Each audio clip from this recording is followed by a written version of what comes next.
Dios les bendiga a todos, buenas noches. ¿Cómo están? Así que ustedes son los que no vinieron a los 2 cultos de la mañana. Qué bueno verlos a los tiempos y gracias por estar aquí. Bendito es el Señor que nos podemos reunir y compartir no solo el tiempo de alabanzas y canciones, sino también tomar un poco de tiempo para meditar en ciertos temas. Hoy nos toca una charla que es como transición entre lo que se acabó hace unos domingos atrás y la nueva serie que arranca por esta temporada de Navidad el próximo domingo. Por esa razón, arrancamos con un tema un poquito sugerente y algo técnico. No sé si usted alcanza a ver eso de allí, el misterio de la encarnación, el misterio de la iglesia. Así que hoy vamos a conversar un poco acerca de ello y volverles a hacer un poco de referencia de algo que Andrés compartió la semana pasada, acerca de cómo él por un lado y yo por el otro aterrizamos en una misma conclusión de que la iglesia local debe de convertirse en el centro de toda actividad, de toda educación y de toda intención misionera o evangelística dentro de sus contextos. Y esto, por lo menos desde la perspectiva de su servidor, arranca ya unos 10 años atrás, estando cursando, creo que mi penúltimo año en el seminario. Invitan a un hermano que edita y al mismo tiempo hace buena parte de los materiales que se usan en la currícula de la escuela de Antioquía. Por si acaso, ¿cuántos de aquí están en algún grupo de Antioquía? Solo para saber, ¿puede levantar su mano? Ya, ok, gracias. Y los otros, espero verlos ya mismo, ok. En todo caso, hace 10 años atrás, viene uno de ellos, Jeff Reed. Algunos de los que han leído sus libros, es el nombre que está en la parte de abajo como editor y también autor de algunos materiales. Y él planteaba la idea de que la iglesia en el siglo XXI, si no vuelve, si no toma el camino de vuelta para ir a esa forma de iglesia que se vivió los 300 primeros años del cristianismo, la iglesia está condenada a morir porque no le podrá hacer frente ni a los retos ni a las demandas que presenta el siglo XXI. Y lo interesante es que dentro de esos conceptos de volver a esa forma de iglesia que se vivió durante los 300 primeros años del cristianismo, ponía a la iglesia local como el centro de todo. Es decir, de forma general, cuando alguien supuestamente quiere prepararse para el ministerio o el trabajo de la iglesia, lo primero que se hace tradicionalmente es mandarlo al seminario para que allá vea qué es lo que bien pueden hacer con él, ¿no? Y el punto con eso es que inclusive dentro de los mismos maestros del seminario no hablan el mismo idioma ni tienen la misma perspectiva teológica, y lo que termina aconteciendo es que ese pobre muchacho o muchacha que fue allá termina más confundido que entre tantas corrientes de pensamiento que en el mundo teológico del siglo XXI hay. Otro punto fundamental de la iglesia local es que la iglesia local simplemente entregó el asunto misionero y el asunto evangelístico a agencias especializadas.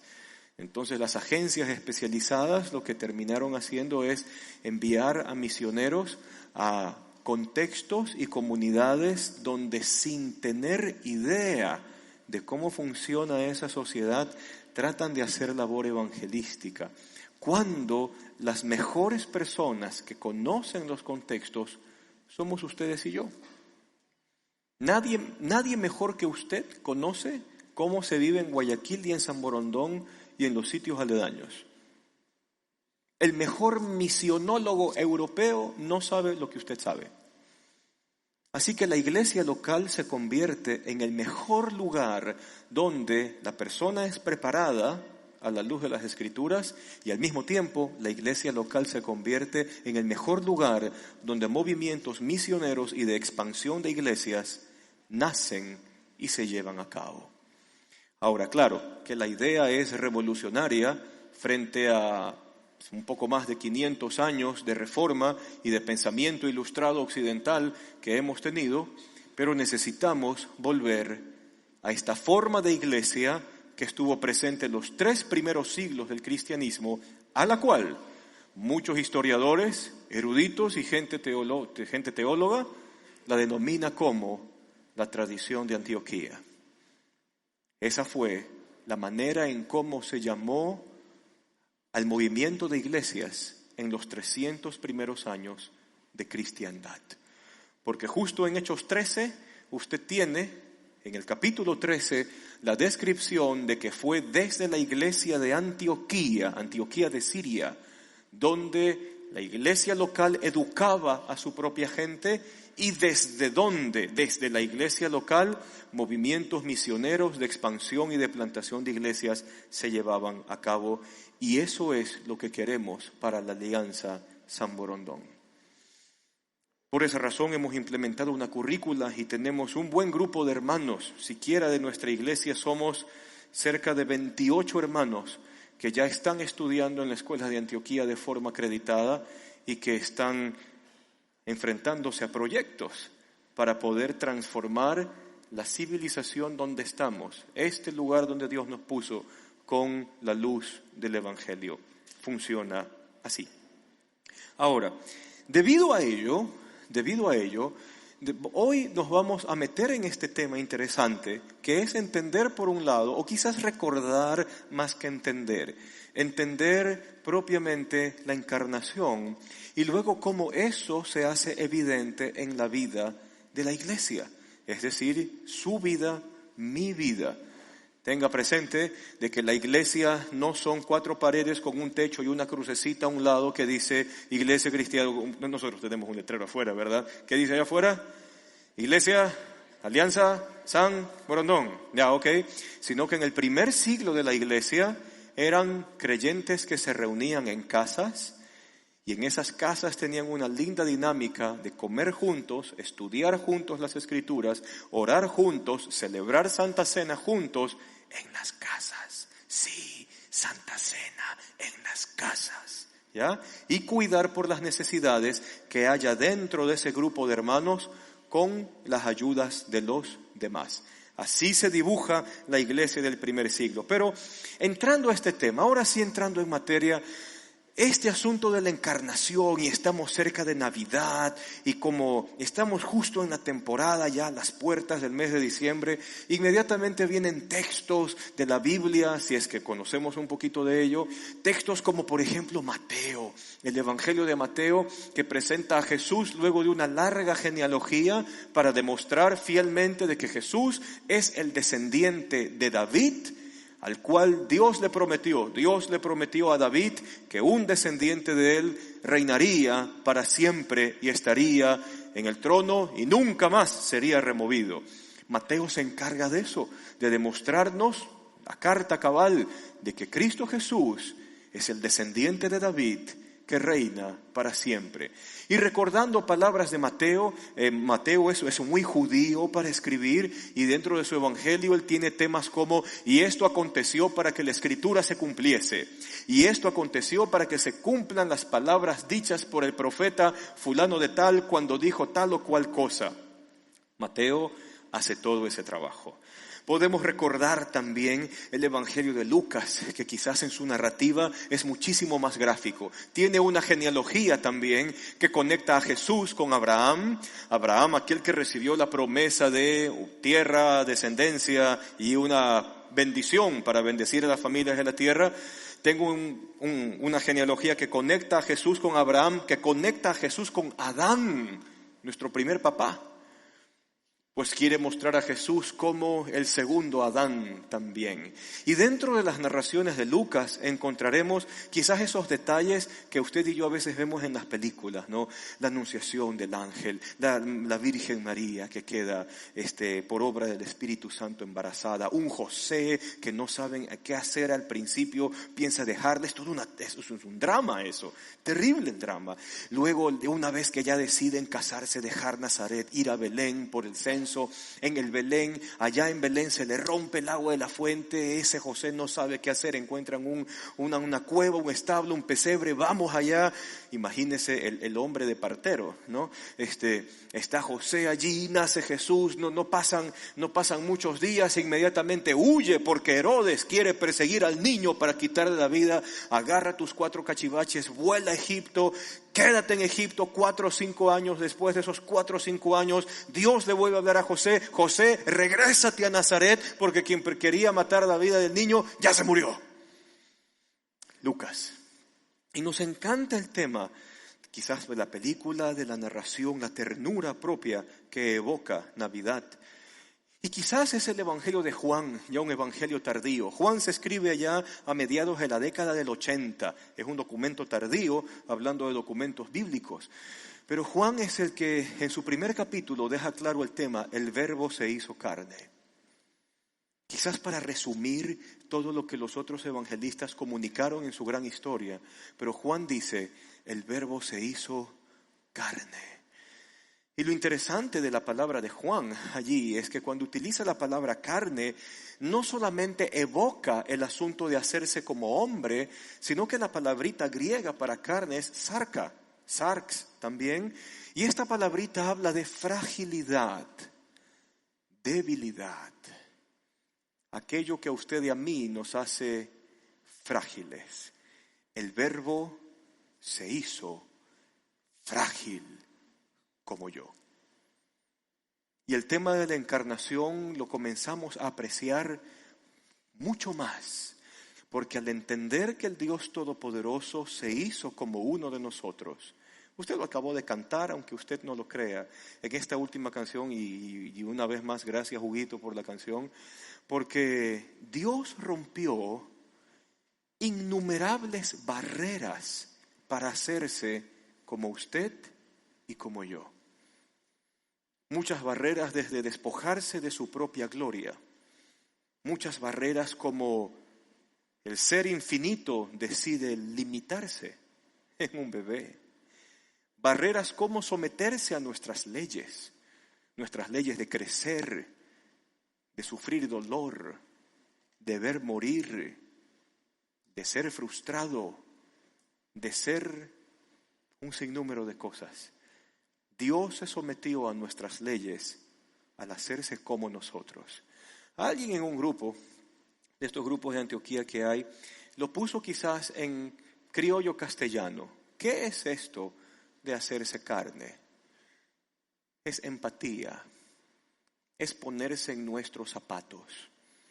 De tal forma que cuando acudimos a Dios, no estamos acudiendo a alguien que no sabe lo que es sentirse como yo.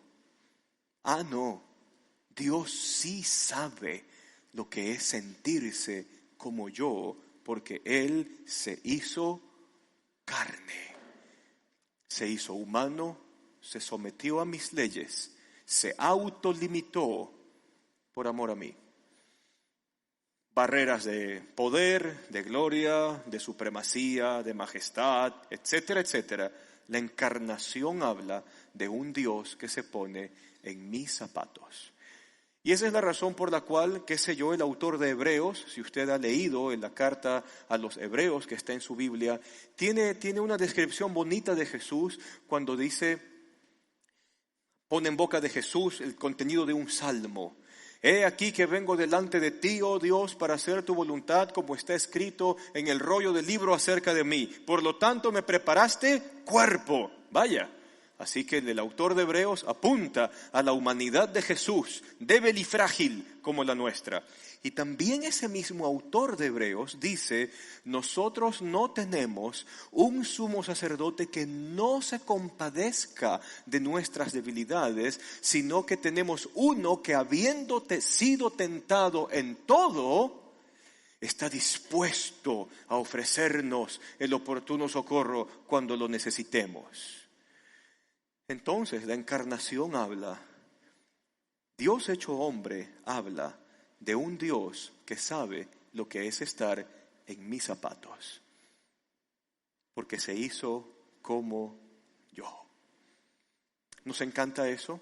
Nos encanta luego ver al Cristo que crece y que se comienza a presentar al mundo como el Salvador y Mesías y que muere en una cruz y nos perdona, nos lava, nos limpia y nos concede una segunda oportunidad.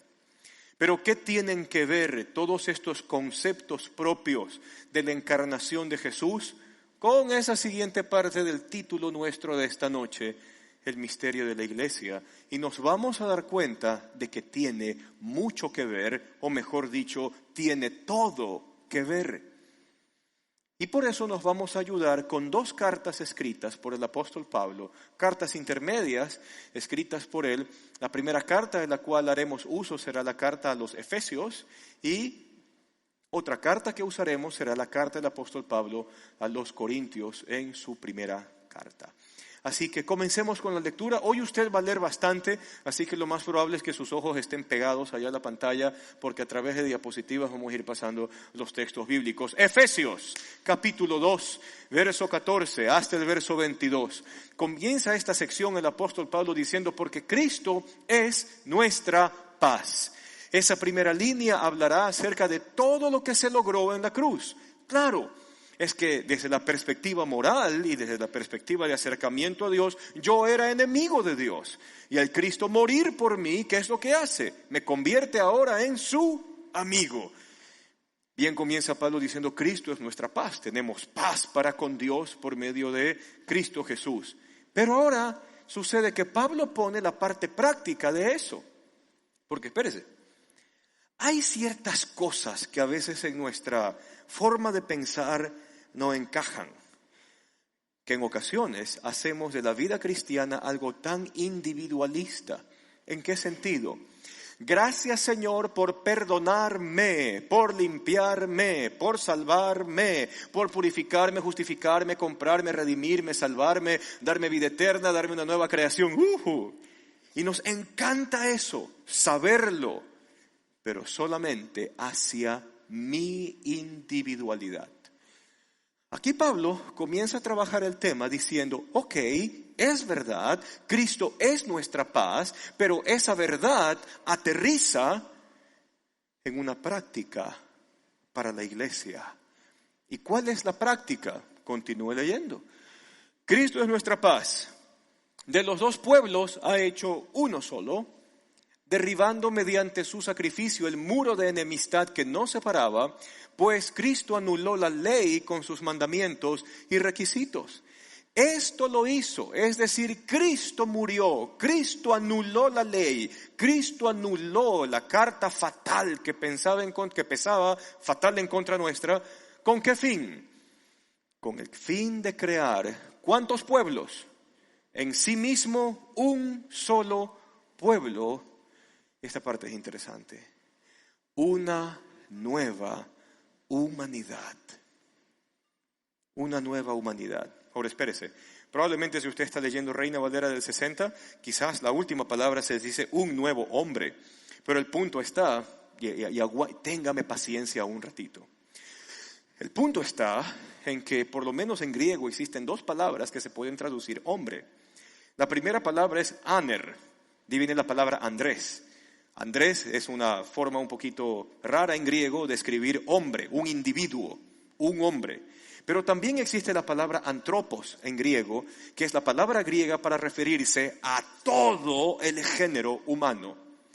Cuando Pablo escribe esta carta, él no utiliza la palabra aner para referirse a un solo hombre, a una sola persona. Pablo utiliza la palabra antropos para hablar de todo un nuevo género humano. Es decir, eso es un sustantivo colectivo. Acuérdese de la gramática que usted aprendió en tercer y cuarto grado de escuela. ¿Estamos bien? Ok, ¿qué ha hecho Pablo aquí? Pablo está poniendo como ejemplo las grandes diferencias que existían entre dos pueblos. El pueblo judío y el pueblo gentil. Gentil es cualquier individuo que no sea judío. Y lo interesante de ese acercamiento es que no podrían haber existido mayores barreras y diferencias entre estos dos grandes grupos humanos. Barreras religiosas, barreras culturales, barreras morales, barreras éticas, barreras históricas, barreras de herencia, barreras de legado, barreras académicas, barreras de preparación, barreras a más no poder. Y ahora le hago una consulta. ¿Esas barreras son solamente percibibles entre judíos y gentiles, como Pablo lo describe? ¿O será también que esas barreras están presentes en nosotros? O en términos de Pablo, estos muros de enemistades estarán presentes en nosotros también. Y espero que sea transparente con usted mismo y conmigo, ¿ya? Que no me dé la respuesta protocolaria. ¿Sabe cuál es la respuesta protocolaria? ¿Cómo están? Fíjate, es automático. ¿Ya? Entonces no quiero que me dé la respuesta protocolaria, quiero que seamos transparentes. Usted y yo tenemos aquí y aquí un grupo humano que no nos cae bien por la raza que tiene. ¿Sí o no? Gracias por esa sinceridad. Escuché un sí por allí, gracias por ello. Usted y yo tenemos aquí y aquí un grupo humano al que no tragamos por la conducta que tienen. ¿O no? Ok. Ustedes y yo, aquí y acá, tenemos animadversión por determinados grupos humanos por el credo que tienen. ¿Sí o no? Entonces, espérese un ratito. Sucede que a la luz de lo que Pablo dice, usted y yo adolecemos de lo mismo que adolecían judíos y gentiles. Tenemos infinitos muros que nos separan. Pero ¿cuál es la enseñanza de Pablo? ¿Para qué sirvió la encarnación? ¿Para qué sirvió la cruz? ¿Para qué sirvió el sacrificio? Para que ninguna de estas barreras nos estorben. Y de estos pueblos que quizás aunque no nos caigan tan bien, ¿cuál es el plan de Dios? De todos estos pueblos, hacer uno solo en Cristo.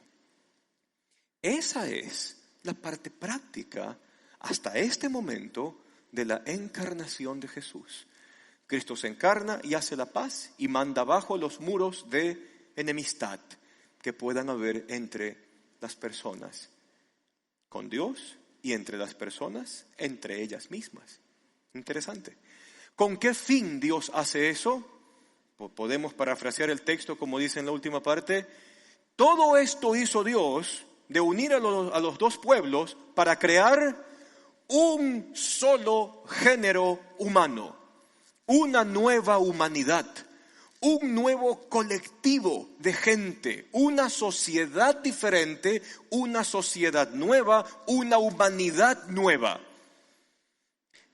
Los términos de Pablo no apuntan solamente a la individualidad, apuntan a la colectividad.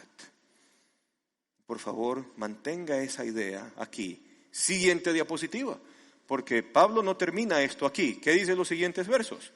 Para reconciliar con Dios a ambos grupos que no se pueden ver ni tragar de forma natural, el Evangelio al romper las barreras los unifica en un solo cuerpo mediante. Entonces ya no es tanto el gracias por salvarme, perdonarme, limpiarme, justificarme, redimirme, rescatarme, limpiarme, qué sé yo, sino que ahora es gracias por salvarnos, renovarnos, limpiarnos, cuidarnos, redimirnos.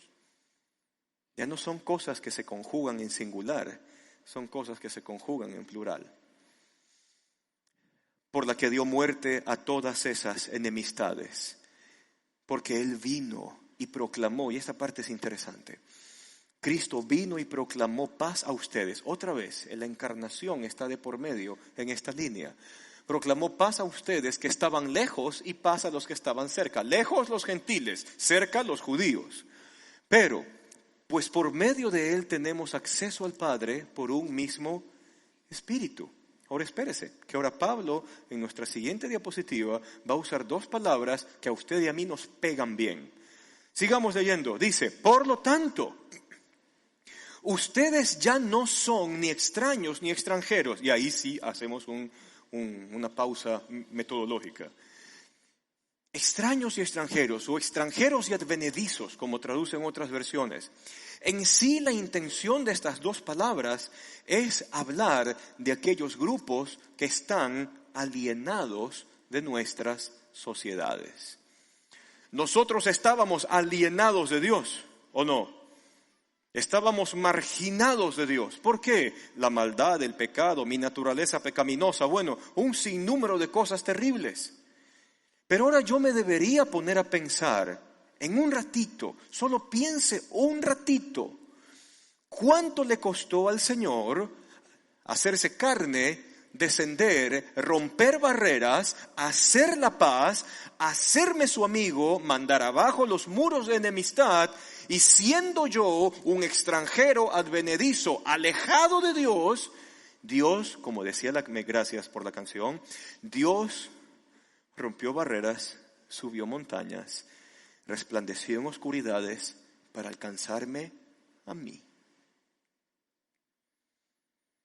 Tendríamos que ponernos a pensar. ¿Se acuerda del ejercicio de hace un ratito? En todo el mundo existe una raza de gente que quizás a usted no le cae tan bien. En todo el mundo existe un grupo humano que por su cultura, su conducta o las cosas que hablan o hacen, usted los desprecia. Ahora aquí viene otro punto. Existirán grupos humanos en el mundo que están alienados de la sociedad y que la sociedad los trata de forma marginal, como si no debiesen estar aquí. ¿Existen grupos así? Sea sincero. Ya, ok, gracias. ¿Existen grupos así? Claro que sí. Y para comenzar, existen personas y grupos de personas que usted y yo marginamos. Porque los vemos como los destituidos, alejados, alienados, desechados de cualquier intento o acercamiento. Y ahora Pablo utiliza estos dos términos quizás para llamarnos la atención a nosotros hacia ese tema. Y ya va a ver cómo remata Pablo, que es lo máximo en este capítulo.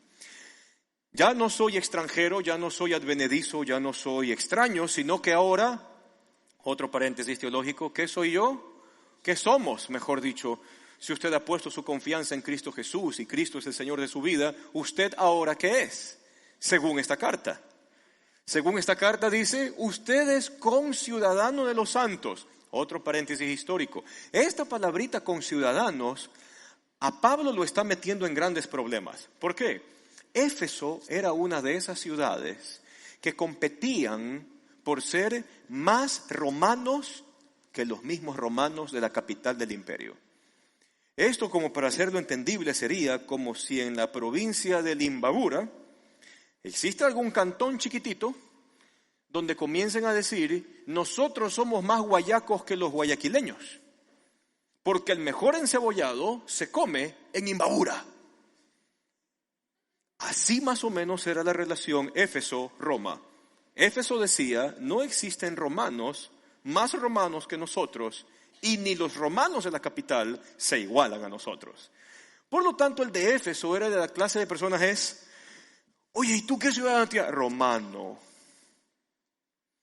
¿Y cómo tú eres culturalmente? Romano. ¿Y cómo tú guías los conceptos de justicia de tu vida? El derecho romano. ¿Y cómo son las arquitecturas de tus edificios, tu casa? Estilo romano. ¿Y la ropa que te pones, las togas que usas? Romanas. Eso eran los efesios. Entonces ahora Pablo utiliza este término, ustedes son conciudadanos. Ahí está el término civitas, propiamente, de viene civilización, cívica, etc. Ustedes son conciudadanos. ¿De quiénes? De los santos.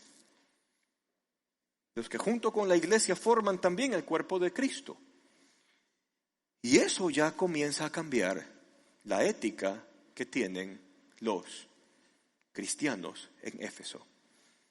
Es decir, ellos ya no se deben ni a la cultura del imperio, ni a los principios del imperio, ni a lo que está en el imperio, ni tampoco a la manera de conducirse conforme al imperio. No, ellos ahora tienen una ciudadanía que les da un marco referencial de conducta, ética, pensamiento y visión del mundo completamente diferente.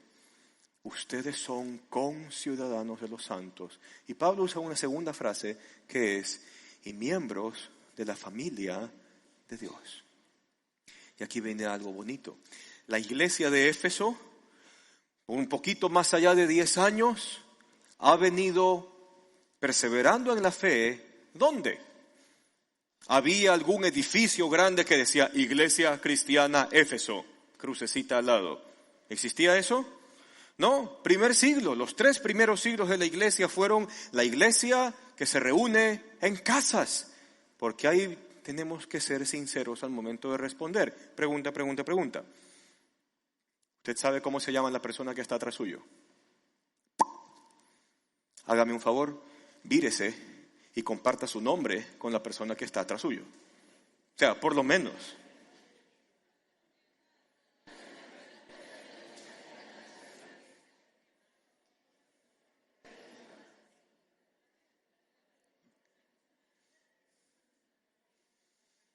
¿Se dio cuenta? Venir a la iglesia el domingo con 400 metidos aquí o 500 metidos aquí no me genera hermandad. Enójese conmigo, no me importa.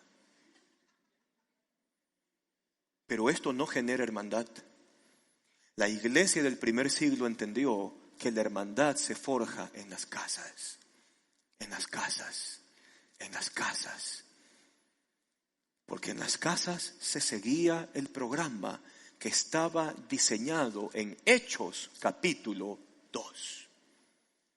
Y perseveraban de casa en casa, teniendo todas las cosas en común, perseverando en la doctrina de los apóstoles, perseverando en la oración, perseverando en el partimiento del pan, que es la cena del Señor. O sea que la Santa Cena, ¿dónde la celebraron los creyentes los 3 primeros siglos? En las casas. Y ninguno tenía necesidad de nada, pues cada uno vendía de lo que tenía y cubría el uno al otro su necesidad. Es complicado generar hermandad así, pero en casa sí. Y esto tiene sentido con la carta a los Efesios cuando habla, ahora somos parte de la familia de Dios. Porque la manera en que Jesús y los apóstoles pensaron sobre la iglesia es que la iglesia se lleva a cabo como se lleva a cabo una familia. La iglesia se trata como se trata una familia. Ahora se entiende, una familia sana, ¿ya? Porque probablemente usted, quizás, no estoy ofendiendo, perdóneme si lo hago, eso ya es asunto suyo. No, la silla es menos pesada. Porque probablemente usted creció en alguna casa donde la gente se trataba a sillazos. No, eso no es normal. ¿Ya? Y si usted fue tratado así, entérese, eso no fue normal. ¿Ya? Pero el punto está en que para Pablo, la iglesia es una familia.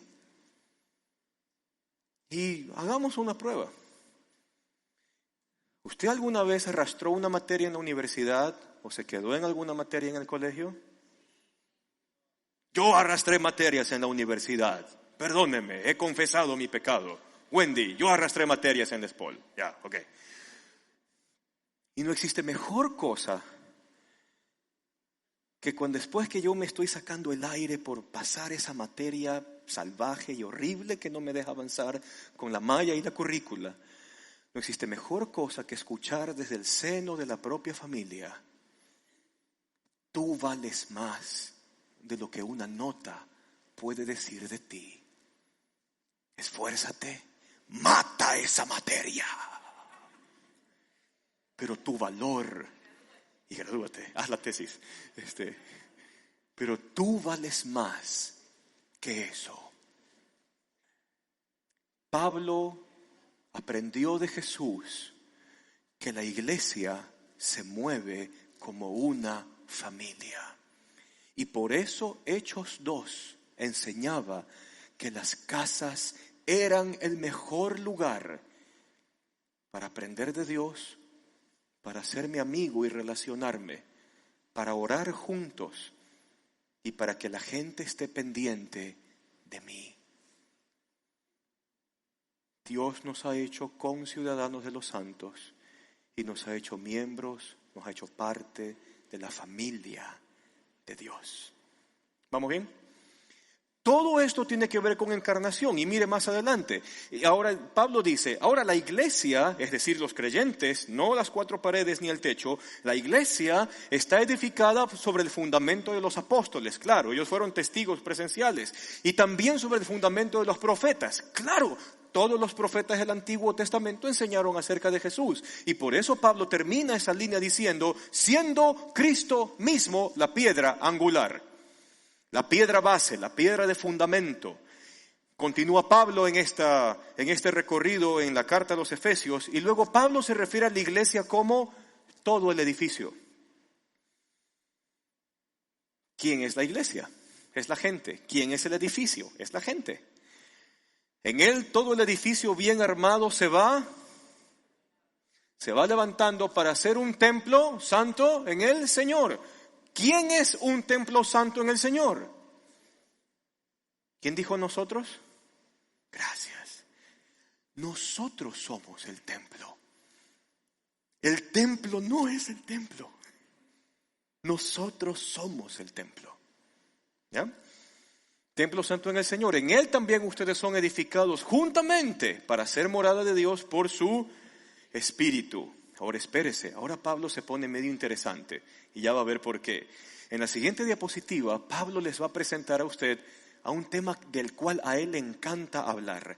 Y dice así, por esta razón, yo Pablo, prisionero de Cristo Jesús, está escribiendo desde la cárcel, por el bien de ustedes, los gentiles, me arrodillo en oración, porque sin duda ustedes se han enterado del plan de la gracia de Dios, que Dios mismo me encomendó a mí, para el bien de los gentiles. Oh, interesante, el plan de la gracia. Pablo, ¿qué es eso? Y Pablo sigue escribiendo y continúa explicando, es decir, el misterio. A ver, Pablo, ¿cómo es eso del misterio? Claro, el misterio. Es un misterio porque Dios me lo dio a conocer por revelación, como ya les he escrito brevemente en esta carta. Y cuando ustedes lean esto, dice Pablo, ustedes van a darse cuenta de que yo entiendo el misterio de Cristo. Dos cosas. Sucede que Dios encarnado tiene mucho que ver con la iglesia que está en pie. Y luego Pablo comienza a explicar de qué se trata ese misterio. Siguiente diapositiva dice así, ese misterio que en otras generaciones no se les dio a conocer a nadie. Ni a Moisés, ni a Jeremías, ni a Ezequiel, a nadie. Ahora, es decir, ahora que Cristo ha muerto y ha resucitado, se les ha dado a conocer a ustedes por el Espíritu. ¿Usando a quiénes? A los apóstoles, testigos de la resurrección, y a los profetas que anunciaron las cosas por venir.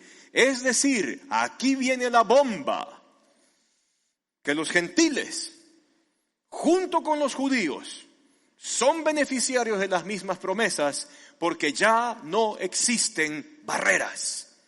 Eso tiene que ver mucho con nosotros. ¿Se acuerda de ese grupo humano que a usted le cae mal? ¿Se acuerda de esa persona que usted no traga? ¿Se acuerda de esa persona que tiene una ideología que usted lo hace enojar? Pablo dice, eso es un misterio. Que de esa gente que para usted es la menos, esa persona y usted han sido llamados a ser un solo pueblo. No hay barreras. No hay barreras. Se acabaron las barreras porque Cristo las destruye. Y continúa. Son beneficiarios de la misma herencia, miembros de un mismo cuerpo, participantes de igual manera de la promesa en Cristo Jesús. que es la promesa hecha a Abraham, para los que están en Antioquía. La promesa en Cristo Jesús mediante el Evangelio. Uy, uy, uy. Uy, uy, uy. O sea que sí, a usted le gusta celebrar Navidad y le encanta que Dios se haya hecho hombre para ponerse en sus zapatos y entenderle y comprenderle, usted está llamado a hacer lo mismo. Porque sucede que el Evangelio de Juan a usted y a mí nos metió en grandes problemas. De boca de Jesús, Juan anota: de la forma en que el Padre me envió a mí, yo los envío a ustedes. Cristo se encarnó, rompió barreras para acercarme a mí, vil y miserable. Dios ahora lo comisiona a usted para que usted vaya y se encarne en esos extranjeros advenedizos, mal vistos, alienados, marginados, y quizás marginados por usted y por mí mismo. Ahora Dios nos pide que hagamos lo mismo que Él hizo por nosotros.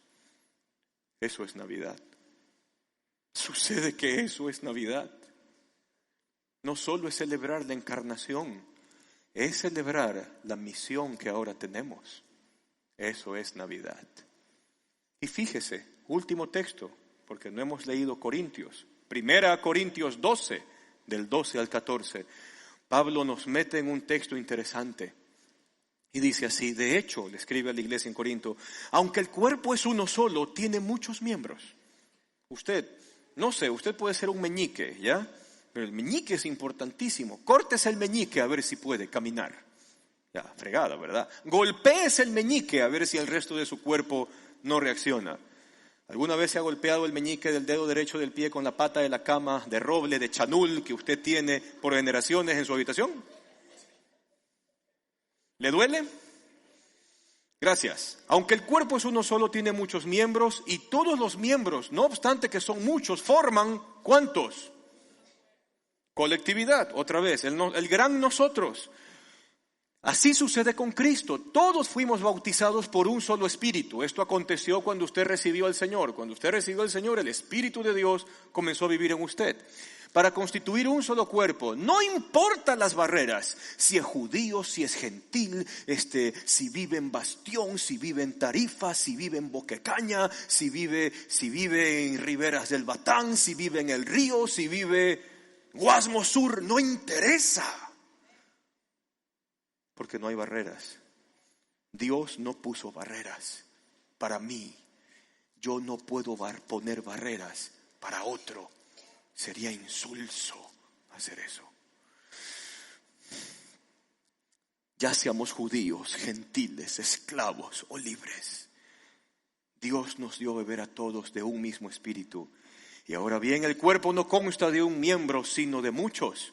Y espérese, siguiente parte de esto dice: a fin de que no haya división en el cuerpo, sino que sus miembros se preocupen por igual. ¿Cómo? ¿Dónde se puede hacer eso? En las casas, gracias. Ya estamos haciendo clic con Hechos 2. Gracias. Unos por otros. Si uno de los miembros sufre, acuérdese del meñique contra la pata en la cama de chanul. Si uno de los miembros sufre, los demás comparten su sufrimiento, y si uno de ellos recibe honor, los demás se alegran por él. Ahora bien, ustedes, y esta frase, si usted se graba este versículo, yo moriré feliz en esta noche si el Señor me lleva. Ustedes son el cuerpo de Cristo. Ahora espérese. Pablo utiliza la palabra cuerpo. ¿Por qué? La palabra que él utiliza aquí, por lo menos en el griego, habla de una soma, ese es el término. Pero ¿qué es cuerpo? Cuerpo es todo lo que toca, todo lo que siente, todo lo que percibe, todo lo que abraza, todo lo que tiene sensibilidad. Eso es cuerpo. ¿Cómo Cristo toca? Cristo usa su cuerpo. ¿Quién es el cuerpo de Cristo? La iglesia. Como un extranjero y advenedizo, como un alienado y marginado, de cualquier grupo. Y extranjeros y advenedizos hay también en las ciudadelas pudientes, créame. Pero ¿cómo Cristo toca a esa gente? Cristo usa su cuerpo. Porque su cuerpo es todo lo que siente, todo lo que toca, todo lo que percibe, todo lo que abraza su cuerpo. ¿Y quién es el cuerpo de Cristo? Nosotros. Sucede que somos nosotros. Y es allí donde el tema de la encarnación que celebramos en Navidad haya razón de ser con la existencia de la iglesia. Somos el cuerpo de Cristo. Cristo toca usando nuestras vidas. Cristo abraza cuando usted abraza. Cristo ama cuando usted besa sinceramente. Cristo está presente cuando usted está allí. ¿Se acuerdan los otros términos? Somos morada de Dios por medio de su Espíritu. Somos el templo del Dios viviente. Somos el edificio que se va edificando. Somos el cuerpo de Cristo. Somos conciudadanos de los santos. Somos parte de la familia de Dios. Para eso es. Vamos bien. Teniendo entendido eso, deberíamos entonces ir culminando con unas cuantas preguntas que se las planteo para que las medite, por lo menos en esta semana, hasta el siguiente domingo. Primera pregunta: ¿cuál es tu papel en esta Navidad? Si ya hablamos de la encarnación y de cómo esto se lleva a cabo en la iglesia, ¿cuál es tu papel en esta Navidad? ¿Quieres esta Navidad para recibir o para dar? ¿Dar qué? ¿Qué vas a dar? ¿Cuál es tu papel en esta Navidad? El apóstol Pablo escribió otra carta que no está en la presentación, que es la carta a los Colosenses. Y cuando él escribe a los Colosenses hace una presentación increíble de Jesús. Y terminando esa presentación dice: en Cristo habita de forma corporal la plenitud de la divinidad. Entonces hasta ese momento nosotros decimos: yes, Jesús, lo máximo, chéverísimo, lo más excelente, lo más poderoso. Gracias, Señor. Ok, siguiente línea de Pablo: de esa plenitud recibieron todos ustedes. Y se complica. ¿Cuál es tu papel en esta Navidad? Segunda pregunta, que espero que la medites en esta semana. ¿Qué vas a reflejar en esta Navidad? Por lo menos tienes un buen principio. Encárnate con alguien. Encárnate con alguien, encárnate con una familia. Encárnate, sufre con ellos. Percibe el aire que ellos respiran. Encárnate con una familia. Siempre el mecanismo de Dios fue la encarnación. Encárnate tú. ¿Qué vas a reflejar en esta Navidad? ¿A quién vas a reflejar en esta Navidad? Yo no quiero que tú reflejes a la Alianza San Borondón. Como iglesia tenemos quizás muchas fallas, pero sí refleja al que se encarnó por amor a ti. No reflejes ni a Andrés ni a Tito. Somos los menos para que usted refleje algo de nosotros. Pero refleje al Señor. ¿A quién vas a reflejar en esta Navidad? Tercera pregunta. Y te pido que escojas, de la lista de esa persona, de ese grupo de personas que te cae mal y que es difícil de tragarlos. ¿Para quién vas a ser la verdadera expresión de Dios en esta Navidad? ¿Para quién lo vas a hacer? Escógelo desde ahorita. Y si es difícil, qué bueno, porque así dependerás de Dios para hacerlo y de ninguna otra persona más. ¿Vamos bien? Quiero terminar con esto. Nosotros desde el mes de octubre como iglesia comenzamos una campaña de ayuda para los migrantes que han estado circulando por nuestro país desde Venezuela. La gran mayoría de ellos han sido venezolanos. Hay datos de que de la gran oleada que estaba yéndose hacia la frontera con los Estados Unidos están viniendo para acá.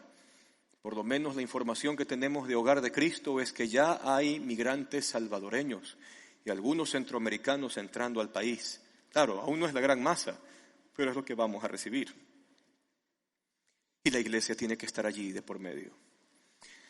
Gracias al Señor y por la gestión de muchos de ustedes hemos podido donar a ese centro de atención. El centro de atención en Hogar de Cristo los recibe por 3 días, les da las 3 comidas al día, les paga los pasajes gratis en bus a los distintos lugares del país donde quisieran ir. A ese centro, la Iglesia Alianza San Borondón, gracias al Señor y gracias a usted, pudo apoyar con cerca de 200 libras de proteína de cerdo, más de 500 rollos de papel higiénico, cerca de 462 jabones de tocador para que tengan para aseo personal, 200 desodorantes entre hombres y mujeres, cepillos de dientes, pastas dentales para adultos y niños. Hicimos un cargamento de ropa también. Bueno, hubo que botar algunos calzoncillos y ropa interior que regalaron en mal estado. Eso se bota a la basura, ni crea que eso vamos a regalar. Pero muchos hermanos dieron ropa en excelente condición que sirvió para vestir a muchos de ellos que no tenían nada, a familias enteras y sus hijos. Y la ayuda sigue. Ahí por si acaso hubo alguien que algo nos dijeron por redes sociales, ojalá dejaran el adefesio de ayudar a nuestros hermanos de Venezuela. Y solamente para que usted sepa, el Ministerio de Ayuda Social de aquí de la iglesia se encarga de todas las comunas que nos rodean a todos nosotros. Útiles escolares, ropa, becas, lo que necesitan durante el año escolar, a veces alimentación especial, vestimenta, cosas para adecuar sus casas. Todo eso se trabaja desde aquí. Así que no estamos haciendo una cosa sin dejar de hacer lo otro. La iglesia se tiene que mover en ambos frentes, porque es parte de entender que Cristo se hizo carne por amor a mí me toca hacerme carne con el resto por amor a Él y a los demás también. Mediten esas 3 preguntas y nos vemos el próximo domingo. Vamos orando, ¿le parece? Te damos gracias, Señor, en esta noche por estar con nosotros y por hacernos meditar por tu Escritura y en este rápido paseo por tus evangelios y algunas cartas paulinas, entender que la encarnación tiene que ver con nosotros hoy. No solo es celebrar al niño que nació en Belén, por amor de nosotros, que éramos los extranjeros, los advenedizos y marginados, lejos de ti, sino que eso también nos llama a encarnarnos en donde estamos, ponernos en los zapatos del otro y sufrir con ellos y acompañarlos a ellos, porque somos tu cuerpo. Te pedimos, Señor, que nos ayudes a hacer esto bien. Permítenos volver a la manera en que tu iglesia hizo esto en los primeros siglos, a la manera de Cristo y sus apóstoles, tal como desde la iglesia Antioquía se practicó 2000 años atrás. Sé con nosotros en este caminar y ayúdanos, Señor. Llévanos con bendición a casa. Esta semana de labores está en tus manos y gracias por tu presencia y protección para cada uno de nosotros. Gracias, Señor, por todo en el nombre de Jesús. Amén. Amén. Que el Señor le bendiga. Nos vemos el próximo domingo. Chao.